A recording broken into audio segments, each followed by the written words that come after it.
നീ എൻ്റെ മുമ്പിൽ കുനിയണം എന്നൊരു പ്രച്ഛന്ന കൽപ്പന അതിൻ്റെ പിന്നിലുണ്ട്. നിനക്കൊന്നും എൻ്റെ മുമ്പിൽ നിവർന്നു നിൽക്കാൻ അവകാശമില്ല. എന്നാൽ നേരെ മറിച്ച് ഒരു അധ്യാപകൻ ചെയ്യേണ്ടത് കുനിഞ്ഞു നിൽക്കുന്ന ഒരാളെ നിവർന്നു നിൽക്കാനുള്ള ഊർജം നൽകുക. അവിടെയാണ് ഒരു അധ്യാപകൻ ഉണ്ടാവുന്നത്. നേരെ മറിച്ച് കുനിഞ്ഞു നിൽക്കുന്ന ആളെ വീണ്ടും കുനിപ്പിക്കാൻ അതിനൊരു അധ്യാപകൻ്റെ ആവശ്യമില്ല. അപ്പോൾ നമ്മൾ സാധാരണ പറയാ ഗുരു, അതിന് നമ്മൾ അർത്ഥമൊക്കെ കൊടുത്തിട്ടുണ്ട്. അർത്ഥമൊക്കെ ശരിയാണ്.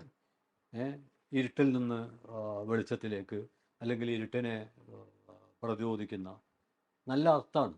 പക്ഷേ അത് ഉൽപ്പാദിപ്പിച്ചൊരു ആശയ ലോകം എന്ന് പറയുന്നത് സംശയം ചോദിക്കുന്ന ഒരു ശിഷ്യൻ. അപ്പോൾ ആ ശിഷ്യന് സംശയം ചോദിക്കാനേ സമയം ഉണ്ടാവുള്ളൂ. ഈ പഠിപ്പിക്കുന്ന ആൾക്ക് വിദ്യാർത്ഥിയിൽ നിന്ന് പഠിക്കാനുണ്ടാവും.